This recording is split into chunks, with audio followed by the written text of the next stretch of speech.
Hola hermanos, buenos días, bienvenidos un domingo más al resumen del Ven Sígueme. Esta semana la lección que toca es Toda carne está en mi mano, en la mano del Señor, y abarca las secciones de las 60 a las 62. Si recordáis, en junio de 1831 vimos en una clase ya que el profeta José Smith organizó una conferencia en Kirtland con los líderes de la iglesia. En esa conferencia él organizó a 28 parejas de misioneros para que fueran a predicar a Missouri. Y les indicó una cosa que repitió varias veces en aquella lección, y era que predicaran por el camino. Algunos misioneros habían sido escogidos para permanecer en Missouri, y otros, a través de la revelación que está en la sección 60, fueron escogidos para volver a su casa. Y también le dijo lo mismo, que fueran predicando por el camino. Su casa estaba en Kirtland, es donde ellos tenían que volver. Los que regresaban a su casa tenían que hacerlo a través del río Missouri. Y el río Missouri, en aquel tiempo al menos, era un río que era muy temido, porque en él los aserraderos pues se ve que tiraban troncos de madera, más aparte los troncos de árboles que se caían por los vientos, y esos troncos en los barcos de vapor, por ejemplo, pues se enredaban en las hélices y habían hundido varios barcos. Los capitanes de estos barcos pues les daba miedo ese río, por eso, ¿no? Por el peligro que tenían los troncos. Además de que tenía también pues, muchas corrientes y era un río peligroso. Pues bien, por ese río era por donde tenían que ir los misioneros de regreso a su casa. El 8 de agosto se subieron en las canoas y el Señor le había dicho que tenían que ir por el río Missouri hacia el este, hasta llegar a San Luis. Después de ese viaje, los líderes comentaron lo siguiente.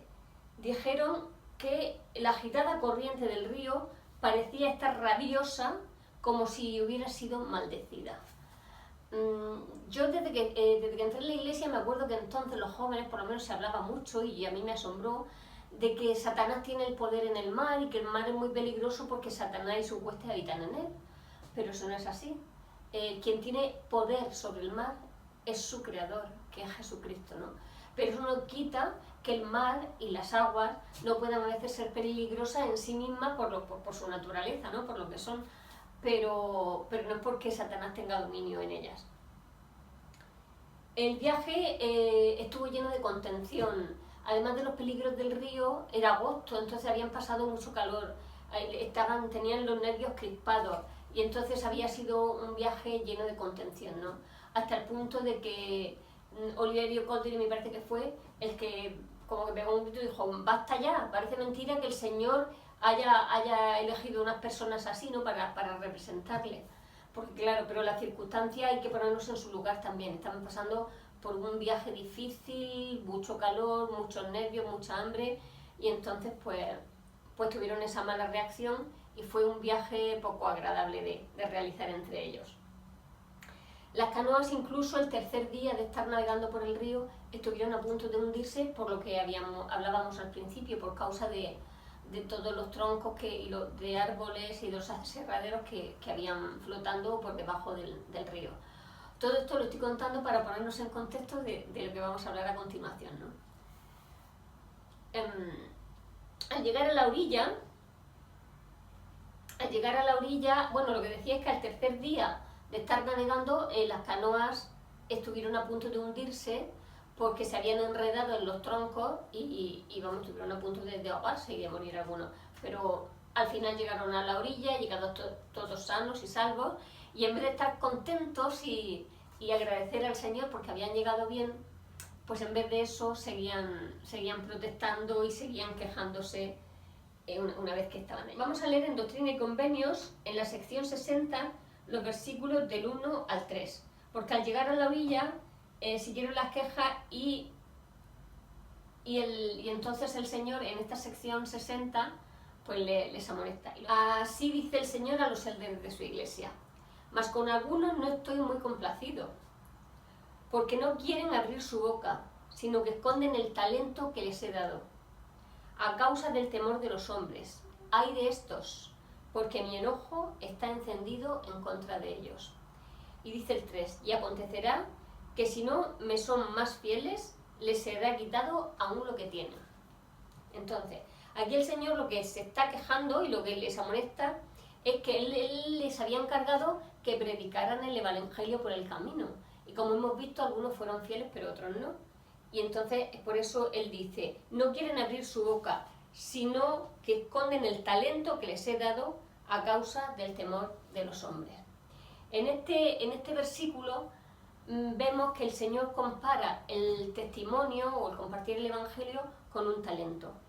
Si recordamos la parábola de los talentos en el Nuevo Testamento, pues a 4 hombres se le había dado un talento, a otro 2, a otro 3, y cuando el Señor volvió a recoger lo que había producido, eso que él le había dado a cada hombre, pues todos habían multiplicado lo que el Señor le había dado, es decir, habían sacado intereses, le iban a devolver más de lo que el Señor les dio, pero al que solo le dio un talento lo escondió sobre la tierra para que nadie se lo quitara, y cuando vino el Señor le dijo, ¿esto es lo que me das? Pues lo poco el único talento que tenías te será quitado, ¿no?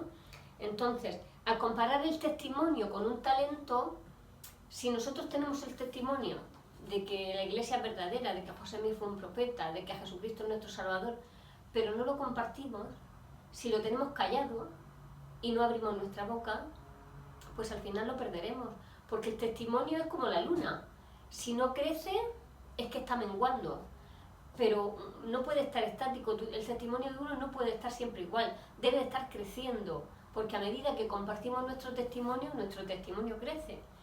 Entonces el presidente Monson dijo, lo que se da con ganas se conserva. No, lo que se da con... Perdón. El presidente Monson dijo, lo que se da con gusto se conserva. Y lo que se da y lo que se guarda con egoísmo se pierde.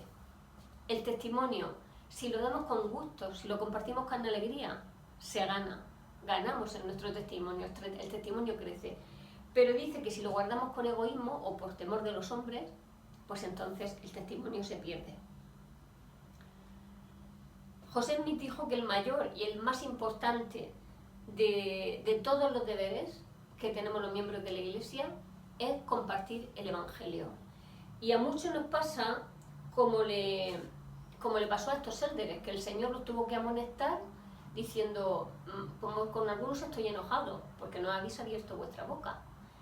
Y a nosotros nos puede pasar. ¿Pensáis que el Señor puede estar también enojado con nosotros porque a lo mejor no hayamos abierto nuestra boca para compartir el Evangelio? Pues yo creo que sí que puede pasar. Y puede pasar por distintas cosas, porque no todos somos o son genios o son muy talentosos a la hora de compartir el Evangelio y de compartir el testimonio.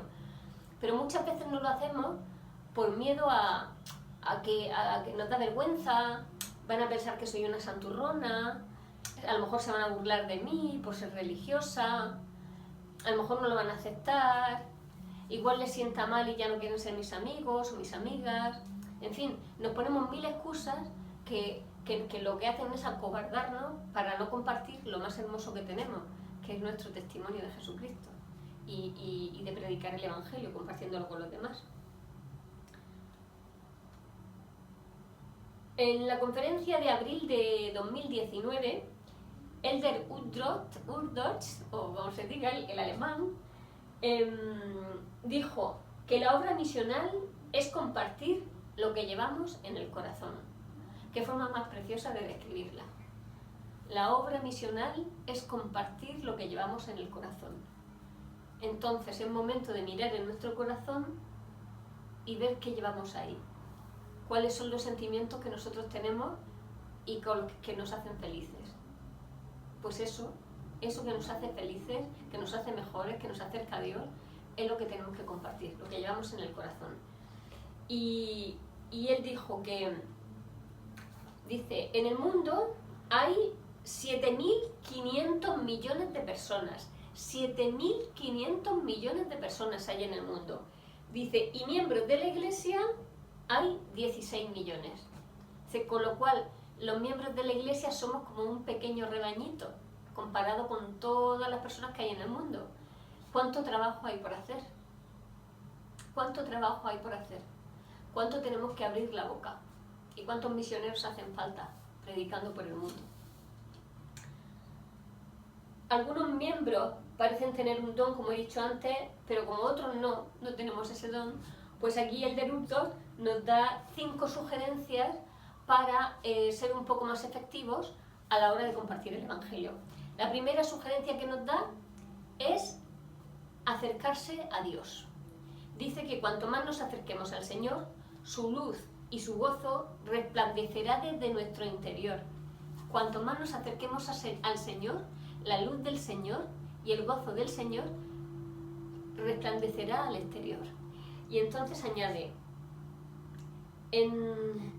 la gente notará que hay algo único y especial en vosotros y querrán saber qué es. Yo me imagino que todos tenemos experiencias similares a las que yo voy a contar ahora. Me da vergüenza contar mis experiencias, pero es que no estéis aquí para que os pueda preguntar las vuestras.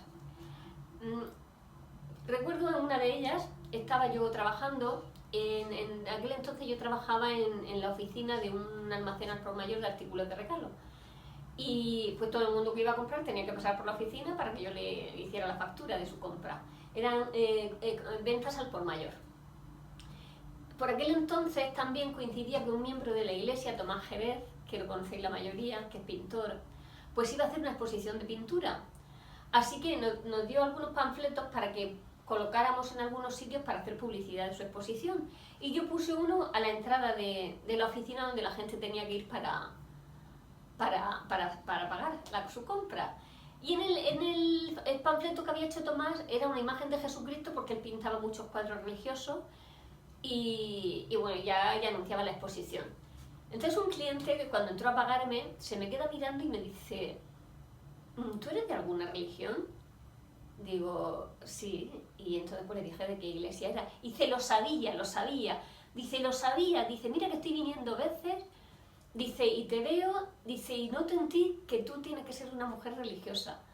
No sé si él me vería como una mojigata o como qué, pero a mí me enorgulleció que él reconociera en mí a una persona que creía en Dios. Y bueno, estuve un poco con él hablando de la iglesia. Justo resulta que él tenía una de su tienda, estaba cerca de la capilla que hay ahora enfrente de Maristas, del barrio de Cartagena.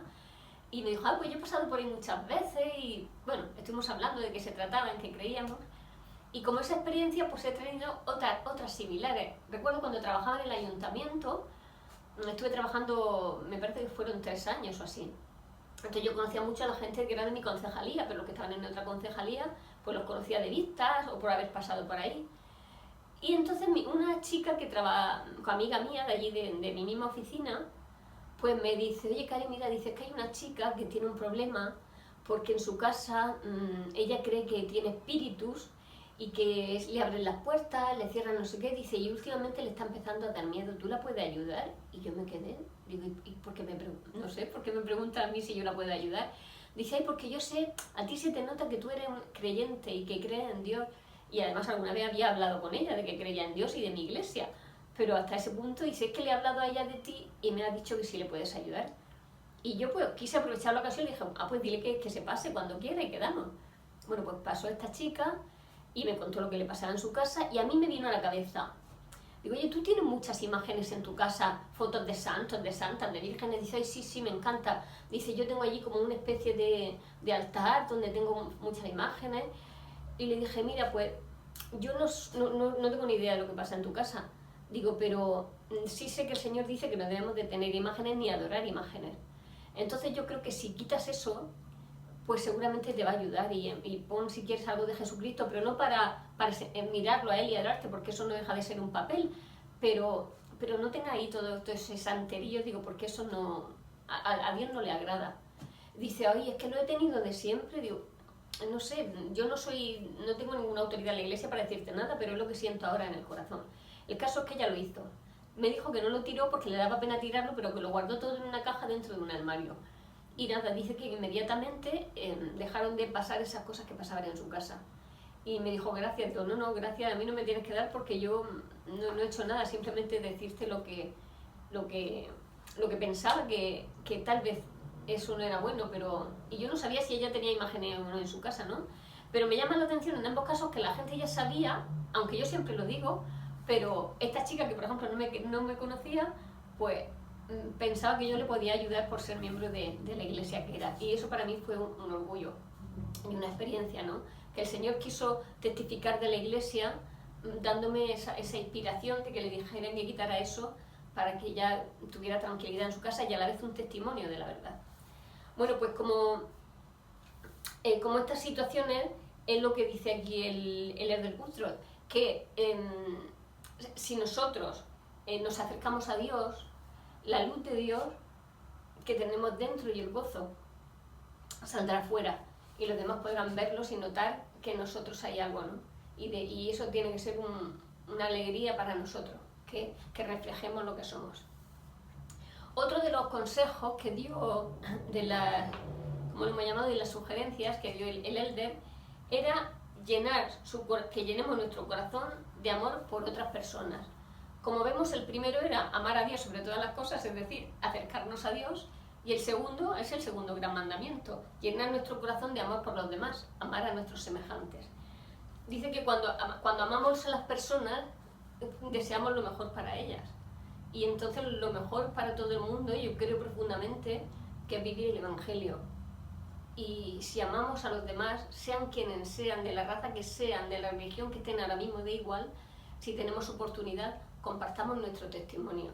No quiere decir que aquí tengamos que ir predicándole las Escrituras a todo el mundo, que estaría bien, pero simplemente aprovechar las oportunidades que nos brinde la vida para compartir nuestro testimonio. Otra sugerencia que dio era esforzarnos por caminar en la senda del discipulado. Y él dijo que caminar en la senda del discipulado requiere práctica, que a veces se dan 2 pasos y se retrocede uno, pero que con la práctica podemos llegar a ser más auténticos, más felices y hacer las cosas con más naturalidad. En la sugerencia número 4 era, él la llama el título de su sección, compartir lo que guardamos en nuestro corazón, es decir, compartir nuestro testimonio. Dice, que realicemos actos diarios de bondad, que compartamos nuestro testimonio en las redes. Y si alguien nos pregunta, hola, ¿qué tal el fin de semana? Es lo típico el lunes cuando llegamos al trabajo o al instituto. Pues una oportunidad de oro. Pues mira, el fin de semana maravilloso. Tuve ayer una reunión en la capilla estupenda donde me hablaron, una oportunidad que ellos con su pregunta nos dan para compartir nuestro testimonio. Y el 5.º punto, la 5ª sugerencia es confiar en que el Señor obrará sus milagros. Nuestra misión, nuestro trabajo, no es convertir a la gente. Ese es el trabajo del Espíritu Santo. Él es el que hace la conversión. Nosotros somos los que tenemos que dar el paso de hablarles de la Iglesia. Dejemos que el Señor actúe con sus milagros. En la sección 60, en el versículo 13, dice, he aquí, se les ha enviado a predicar mi evangelio entre las congregaciones de los inicuos. Por tanto, les doy este mandamiento, que se lo dio a los misioneros y nos lo da a nosotros. No desperdiciarás tu tiempo ni esconderás tu talento en la tierra para que no sea conocido. No desperdiciarás tu tiempo ni esconderás tu talento. Hemos dicho antes que aquí el talento se estaba refiriendo, cuando hablamos de talento en estas secciones, a nuestro testimonio, ¿vale? No desperdiciar nuestro tiempo. ¿Qué consejo más importante? Imaginaos que, pues yo qué sé, en esta línea recta, ¿no? Y que toda esta línea recta, pero sin límite hacia la derecha y sin límite hacia la izquierda, es nuestra existencia, contando la preexistencia, nuestra existencia terrenal y luego nuestra existencia eterna. Pues en esta recta invisible e infinita, solamente un puntico de aquí es nuestra vida en la tierra. Nuestra vida en la tierra es insignificante comparada con toda la eternidad. Entonces, el tiempo que estemos aquí lo tenemos que aprovechar. No quiere decir que tenemos que tener las agendas a tope, sin un segundo para respirar. Eso tampoco es bueno. Porque como compartía el otro día Braulio, que es un misionero que está en la central del Libro Mormón, él compartía que cuando era misionero pues quería siempre trabajar a tope, trabajar lo más posible compartiendo el Evangelio. y entonces se llenaba su agenda de citas. ¿Qué pasaba? Que a lo mejor con alguna cita se terminaba más tarde de lo que esperaba y llegaba tarde a otra cita. Y comentó que conocieron por la calle a un hombre que vendía agua y se acercó él con su compañero y bueno, le hablaron de la iglesia y el hombre le dio una cita para verse al día siguiente a una determinada hora. Pues al día siguiente ellos estaban en una cita y se dieron cuenta que no les daba tiempo a llegar a la casa del hombre este con el que también habían quedado, así que le llamaron. Le dijeron, mira que no vamos a ir porque se nos ha hecho tarde, perdona, pero con la cita anterior nos hemos entretenido, ¿nos puedes cambiar la cita? Y dice, sí, no os preocupéis, para el domingo a tal hora. Vale, se anotan en su agenda también el domingo a tal hora, pero como la llevaba tan llena la agenda, pues pasó lo mismo. Llegó el día, habían comido en casa de unos miembros y ya iban de camino a la casa de ese hombre, pero se iban a retrasar unos minutos. Entonces lo llamaron para que este hombre no pensara que no iban a ir. Entonces los llamó y le dijo, mira, que ya vamos de camino, estamos llegando a tu casa, discúlpanos, pero nos vamos a retrasar unos minutos. Y dijo el hombre, no, ya no vengáis. Quería ver si de verdad teníais interés y si erais puntuales. Dice, pero ya he comprobado que no hace falta que vengáis, ¿no? Entonces tampoco rellenemos nuestra agenda con cosas que no nos dé tiempo a respirar ni a vivir, porque el Señor quiere también que disfrutemos de sus creaciones, que disfrutemos de sus paisajes. No sé si se ve, pero yo ahora mismo tengo detrás una maravilla. Y el Señor quiere que también tengamos tiempo para disfrutar de todas estas cosas, pero que no perdamos el tiempo en cosas que no nos aportan nada. El del Ballard dijo, una de las formas en las que Satanás debilita nuestra eficacia y nuestra fuerza espiritual es instándonos a hacer cosas a las que le dedicamos demasiado tiempo. Juegos, deportes, televisión, internet, etc. Cosas a las que le dedicamos demasiado tiempo. Dice, muchos dedican horas a estas tareas y añade el del Ballard. No me malinterpreten, los juegos, los deportes, las actividades recreativas son buenas, pueden ayudarnos a relajarnos y sobre todo cuando estamos muy estresados, pero no podemos estar en desequilibrio, es decir, tener mucho tiempo para internet, para las actividades recreativas, para ir a hacer deporte, y tener poco tiempo a lo mejor para orar y tener poco tiempo para leer las escrituras o tener poco tiempo para nuestro estudio normal del mundo, ¿no? De la universidad, del instituto. Entonces lo que el Señor quiere es que seamos unas personas equilibradas, que tengamos tiempo para todo, como dicen en el Antiguo Testamento, hay tiempo para todo, tiempo para reír, tiempo para llorar, hay tiempo para todo, pero lo que tenemos que tratar es de mantener un equilibrio. Dice, cuando desperdiciamos nuestro tiempo y dejamos que la vida pase, porque también puedes estar sin hacer actividades recreativas, pero estar en tu casa sin hacer nada, viendo la vida pasar. Pues dice que eso es muy peligroso, es terrible. Dice, nuestra existencia en la Tierra, como ya hemos adelantado, pues es segundos comparada con la eternidad. Entonces, si dejamos la vida ahí pasar sin hacer nada, hemos desperdiciado este segundo que vamos a estar en la Tierra. En la sección 61, entonces, bueno, una forma muy buena de aprovechar el tiempo es cultivar atributos que nos ayuden a ser personas equilibradas, que tengamos tiempo para tiempo recreativo, pero también tiempo para cosas que nos aporten a nuestra vida, a nuestra familia y sobre todo a nuestra espiritualidad y a nuestra relación con el Señor. En la sección 61, el Señor nos dice que Él es misericordioso y que está dispuesto a perdonar a aquellos que confiesan sus pecados con corazones humildes. Es decir, hay que confesar los pecados con humildad, confiando en el Señor. No confesar porque, bueno, como hay que confesarlo, los confieso y así ya me perdonan. No, lo tenemos que hacer con sinceridad y con corazones humildes. Y entonces el Señor tendrá misericordia de nosotros. Eso es uno de los puntos principales de la sección 61, que se encuentra en el versículo 2. ¿Vale? Vamos a leer ahora de esta sección, de la 61, los versículos 4 y 6. De la sección 61. Y dice así, el 3. Mas de cierto digo que no es menester que esta compañía entera de mis élderes viaje con prisa sobre las aguas, mientras los habitantes de ambos lados perecen en la incredulidad.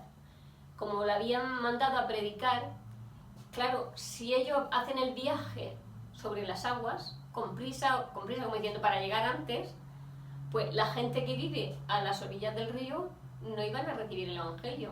En cambio, si ellos se iban andando, pues encontrarían muchas oportunidades de compartir el Evangelio. Entonces, por eso les dice que no es menester que esta compañía entera de sus seres viaje con prisa, mientras que los habitantes de los demás están con necesidad de que se comparta el Evangelio y que se les explique a ellos también, ¿no? Dice, no obstante, lo he permitido para que deis testimonio. Aquí hay muchos peligros sobre las aguas, que lo hemos visto también antes. Hay muchos peligros sobre las aguas, y especialmente desde ahora en adelante, porque yo, el Señor, he decretado en mi ira muchas destrucciones sobre las aguas, sí, y especialmente sobre estas. Y dice en el 6, no obstante, toda carne está en mi mano, y el que de entre vosotros sea fiel, no perecerá en el agua. Este versículo es el que da título hoy a la clase. No obstante, toda carne está en mi mano. Luego al final os voy a poner adicional el vídeo de Mirar los lirios, es precioso y tiene mucho que ver con esto de que toda carne está en mi mano, porque vemos como el Señor cuida a los lirios del campo, a las ovejas, a los niños, sus sacrificios expiatorios por todas las personas y su creación la hizo también para que disfrutemos de ella, para que podamos disfrutar de los lirios del campo, de los animales, pero que también los protege. Entonces, si el Señor protege a las ovejas y protege a los lirios, no nos va a proteger a nosotros, que somos sus hijos. Es una frase de consuelo, ¿no? Toda carne está en mi mano. No te preocupes, como diciendo, yo te protejo, yo te cuido. Me encanta el título y me encanta el versículo. Luego vamos a leer el versículo 22 de esta misma sección, que también es muy interesante lo que aprendemos de él. Hemos dicho el versículo que el 22. Vale. Dice así: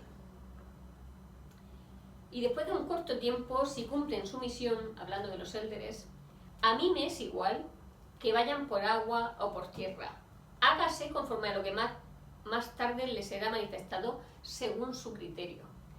En otras escrituras, en este mismo capítulo, hay más ocasiones en las que el Señor me dice, me da igual, si alguno quiere ir en burro, en caballo, en carro, a mí me da igual.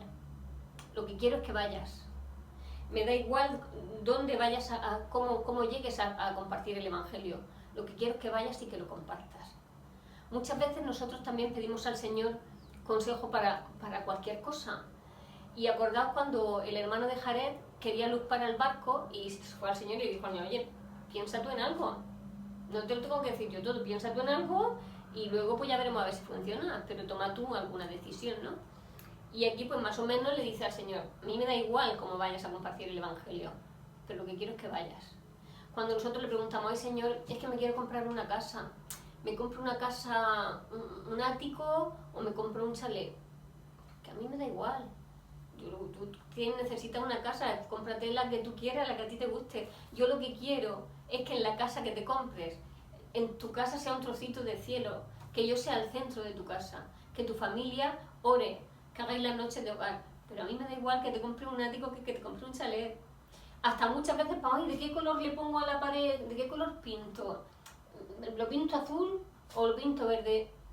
El Señor diría, pero a mí como se lo deja blanco, es que me da igual cómo lo pintes. Lo que quiero es que tú en tu corazón tengas un testimonio y que lo compartas. Como pintes la pared de tu casa, me da igual. ¿Me compro un coche o me compro una furgoneta? Pues cómprate lo que quieras. A mí me da igual. ¿Estudio arte o estudio historia? Pues estudia lo que quieras. Lo que quiero es que estudies, que seas una persona formada. Pero estudia lo que tú quieras. Utiliza tu juicio, tu propio juicio, para tomar estas decisiones, ¿no? Entonces, a él le da igual ciertas cosas y en cambio en otras, que todos sabemos las cosas que realmente son importantes para pedirle al Señor guía, ¿no? Lo que quiere es que seamos dignos de la guía del Espíritu Santo para así tomar nuestras decisiones con buen juicio, para tomar nuestras decisiones con buen juicio, necesitamos el Espíritu Santo, y para eso nosotros tenemos que llevar una vida digna, y es lo que le importa al Señor, que llevemos una vida digna, que guardemos los mandamientos y que nos arrepintamos cuando cometamos alguna transgresión, para que siempre seamos limpios. Y eso es lo que el Señor quiere. Las demás cosas, la mayoría de ellas, a Él le da igual cómo las hagamos. El de Roach dijo: el deseo de que el Señor nos guíe es un punto fuerte, es bueno. O sea, que uno desee que el Señor sea su guía, eso es bueno. Dice, pero debe estar unido a la comprensión de que nuestro Padre Celestial deja muchas de nuestras decisiones a nuestro criterio personal. El hecho de tomar decisiones es una de las formas de progresar que debemos de experimentar aquí en la tierra durante nuestra vida. Las personas que tratan de darle al Señor la responsabilidad de decidir y suplican revelación en toda elección, pronto encontrarán circunstancias en las que orarán para recibir guía y no la recibirán. Por ejemplo, es muy factible que eso ocurra, o sea, que pidamos guía y que no recibamos nada, en numerosas situaciones que sean triviales, es decir, que no tengan importancia. O también en algunas decisiones que ambas cosas sean aceptables. ¿Qué estudio? ¿Historia o estudio arte? Pues si estudia historia bien, y si estudia arte también. Entonces no va a recibir revelación, toma tú la decisión, porque las dos cosas son buenas, ¿vale? Y la otra es que no tiene importancia, o sea, ya no es que las dos cosas sean buenas, es que no me preguntes por eso porque es que no tiene importancia, ¿vale? Entonces puede ocurrir, por eso decir, pero es que el Señor no me contesta, decir, ya, pero si es que lo que me lo has preguntado puedes hacerlo tú, no necesitas que el Señor te conteste, ¿no? Debemos estudiar, y dice Lerderoag, debemos estudiar el asunto en nuestra mente, con nuestro razonamiento, y luego orar pidiendo guía. Al orar pidiendo guía pueden pasar dos cosas: que sí la recibamos, y entonces tenemos que tomar las medidas necesarias para seguir la guía que nos ha dado el Señor, y si no la recibimos, pues lo que debemos hacer es actuar basándonos en nuestro mejor criterio y con la guía del Espíritu Santo. Entonces, en la lección de hoy creo que hay varios principios muy marcados: compartir el testimonio, predicar el Evangelio, no perder el tiempo, usarlo sabiamente para ser unas personas equilibradas con los atributos del Señor también, y que tomemos decisiones con nuestro propio criterio y con la guía del Espíritu Santo. Entonces, hermanos, abrid la boca, compartir vuestro testimonio para que no se pierda, y ser dignos siempre de la guía del Espíritu Santo, y recordar que el Señor conoce nuestras flaquezas y nos dice: sed de buen ánimo, hijitos, porque estoy en medio de vosotros. Y lo dejo en el nombre de Jesucristo. Amén.